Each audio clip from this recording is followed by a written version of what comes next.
Hi, I'm Jen from Back Off My Books, and I am very lucky to have Mabie, author extraordinaire, here with me. And she's agreed to let me harass her and, ask some fun questions, possibly personal questions. Who knows? Hi.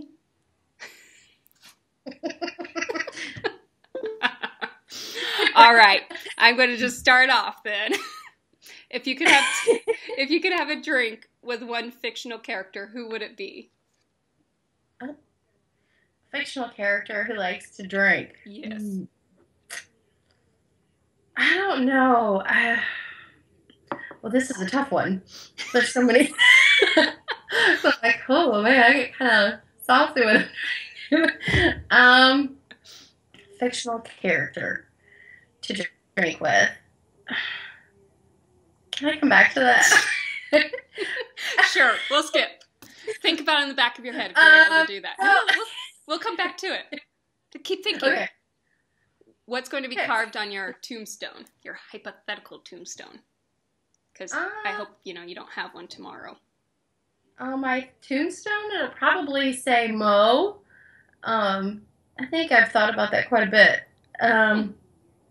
Well, my husband and I live in a little town, and so I think, well, anyway, probably just this is a fun girl, Mo. All right. I think if she likes me, I mean, I think I don't think it would be weird for it to be like, this is Danny and Mo. Sweet. All right. What's your personal anthem or theme song?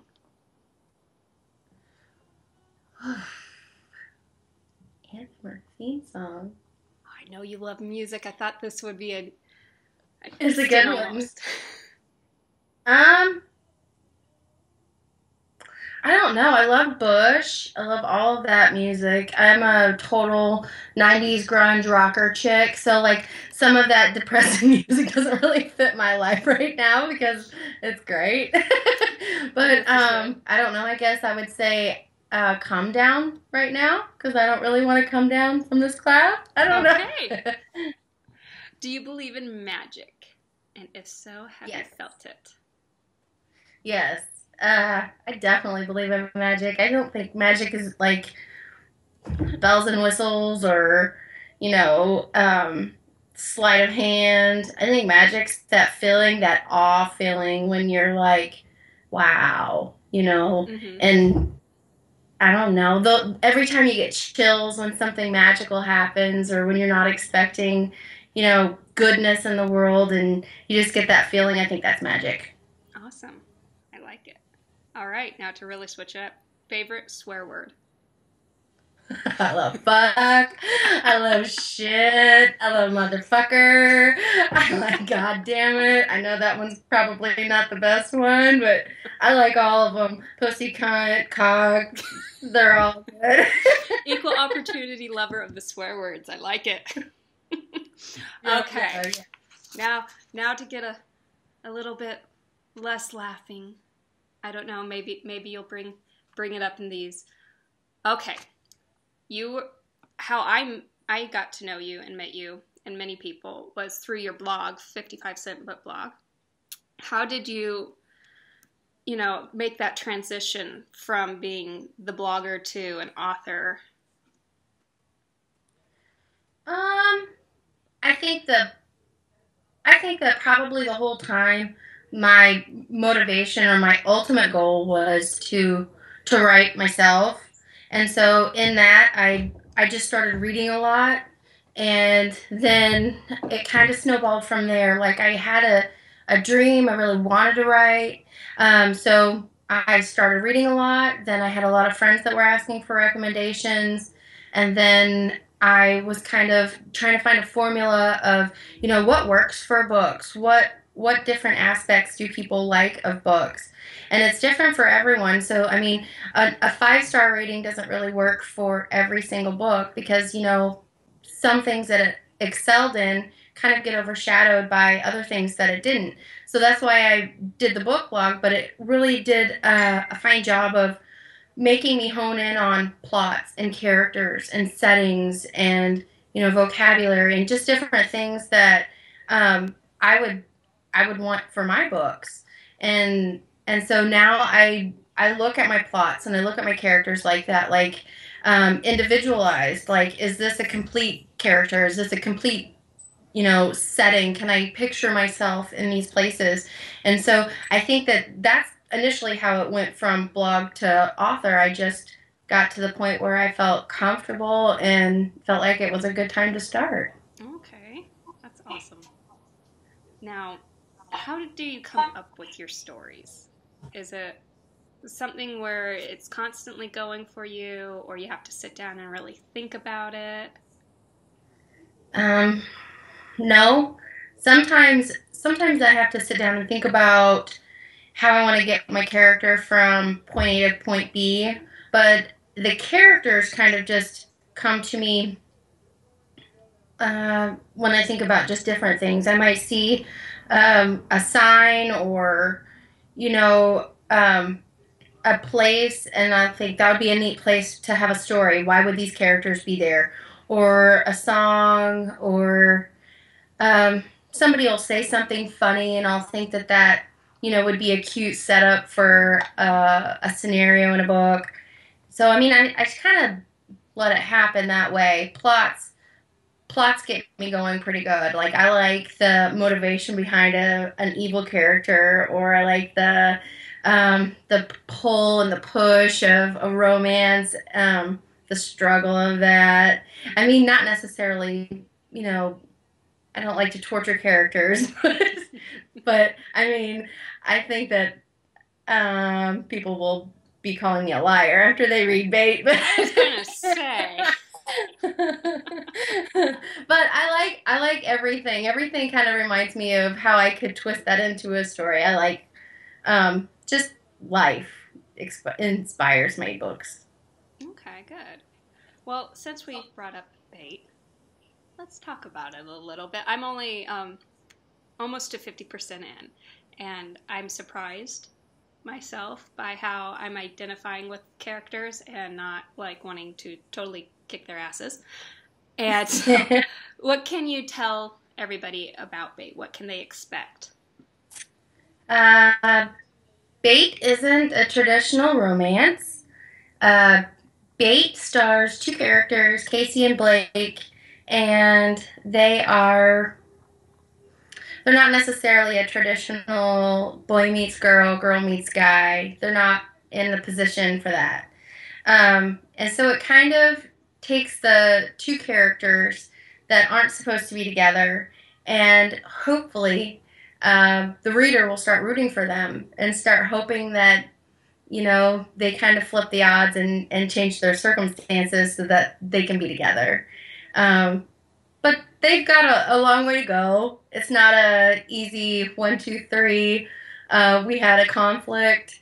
It's resolved type of relationship. It's tumultuous. It's fighting. It's passion and anger and hurt and hopefully love.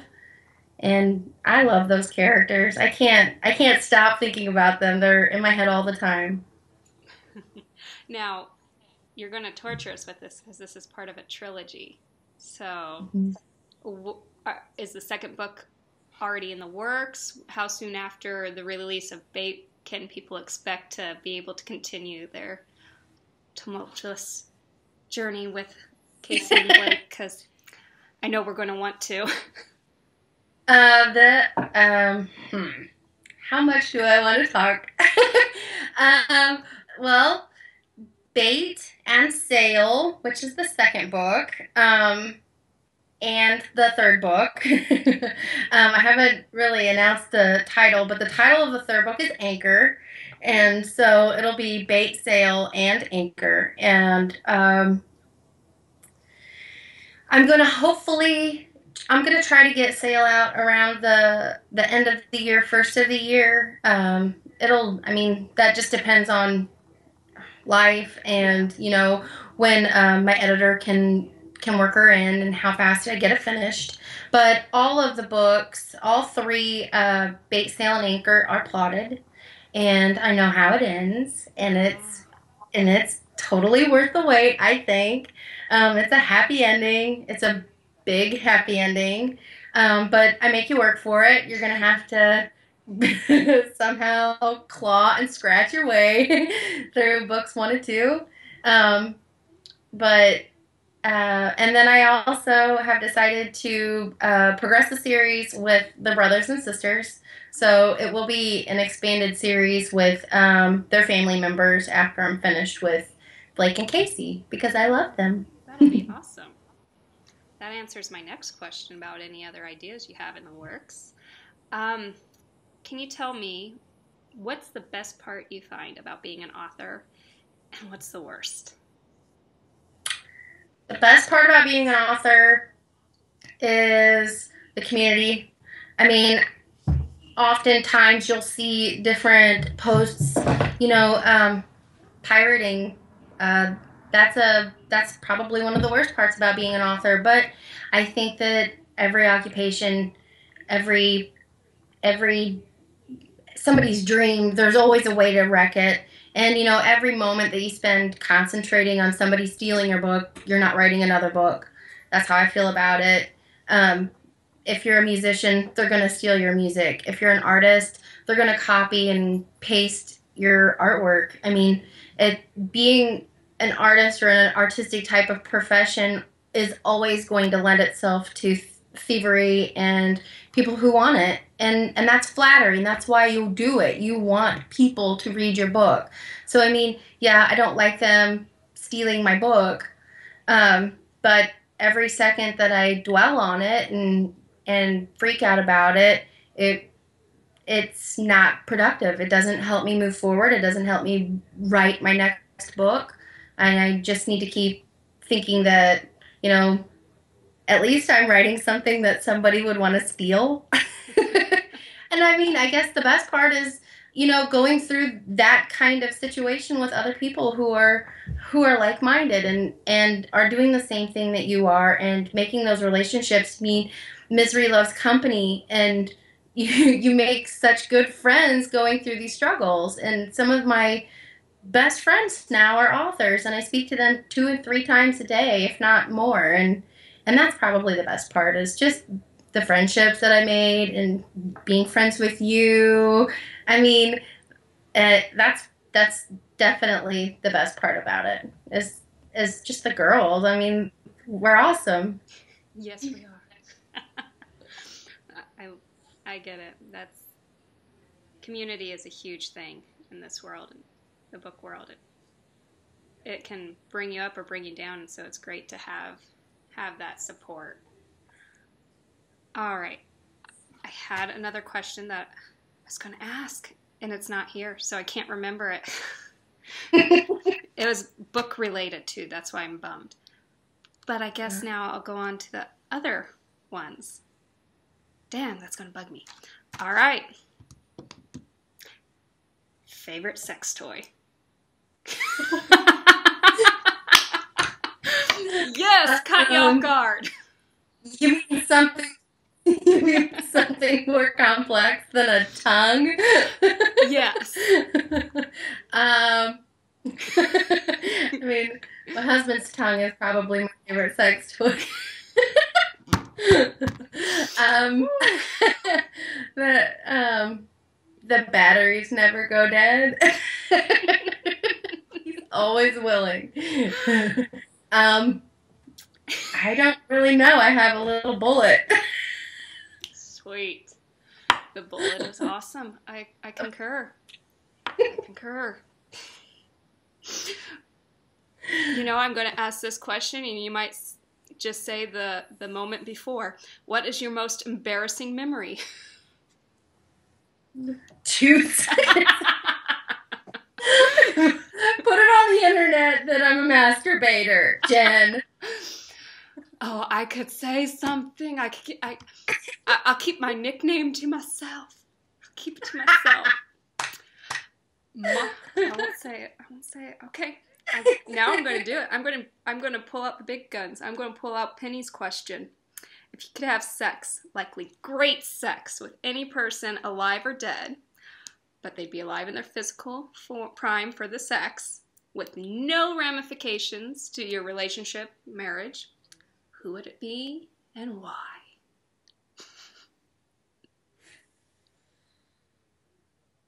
And it's just like two people sex. Like I can't have a three-way. Well, heck, why not? Let's bring, another dead person into the mix. I don't care. um, I'm really liking some Jared Leto right now. Oh. But probably, if I had to pick one, I would pick Alex Libby, who is my muse for Casey and Bait. I cannot get enough of that guy. Oh my God, the hair, the smirk, so sexy. He's a supermodel, surfer, British. What more could you want? I'm in love with him. Awesome. Okay, good one. Okay, I won't ask that. I won't. I'll be good. What, is it bad? No. I don't know. It just goes with the first one, probably. Oh, that's what I was going to ask. I am so going to backtrack. Okay, tell us about what signings you're going to be at. See, I knew there was a... Okay, signings. I'm terrible at this. Natalie, N.A. Alcorn. Sorry, Natalie. You just called her bad. She's my partner in crime. Yeah. She's my best partner, author friend. I speak to her every day. We have a series that we're going to be putting together, and it's going to be a serial series, and we're going to call it Happy Endings, and it's about two friends who start a dating agency, and so these little serial novels will be just quick little couples getting together, mixed match people, and so we had to kind of plan our summer next year around each other's schedules. So we'll be at the same signings. This fall, we will be at the Cincinnati Queen City IndieCon in October. Then we have a writer's retreat in January. Louisville, Portland. I think I'm doing one in Little Rock. Will you have these all on your website too? I will. Okay. I will. We've just kind of finalized everything that we can get down next summer, so I will have my website updated. That's mmabie.com. I guess that's not too hard to remember. I forgot that. But you can look there. And Facebook, I'll probably have the different signings and have the banners up when they get closer. But hopefully our goal was to hit West Coast, Middle Earth, the Midwest, and right, also the East Coast. You're going to fantasy now. Sweet. Going to change things up, huh? Going to Middle Earth, we're going to Mars. But we were kind of hoping to do West, East, the Middle, and the South. So hopefully we'll be somewhere near you. Awesome. Well, not near me. Oh, and I did sign up for St. Louis PennCon next year. I haven't heard back yet, but in July. Okay, awesome. 3-day event. Yeah, you will have fun. I know you will. That was an awesome event. I know. I saw all the pictures. I was jealous. Well, I'll be jealous next year because I won't be able to go. Oh, I know. What? We didn't talk about this before we got on here. Down. Okay. Well, thank you so much for putting up with me and letting me embarrass you and humiliate you, but also pick your brain and find out more about Bait. I love what I now know about Bait and the rest of the series, and I think other people will too. And I am so excited for it to come out. And it's coming out October 13th, correct? Yep. October 13th. I would love to say that I'll have it up for pre-order, but the time gap between pre-order and the way that they've got it set up, I don't know if I'll have a finished formatted copy to upload before they require it. So I'm going to hope for a pre-order, but I really can't say one way or the other. I'd rather just put it up when it was ready. Understandable. All right. Well, thank you so much, and hope you enjoyed yourself too. I did. Okay. It was painless. Awesome. having a tongue near you. Tongue near you. Bye, Mo.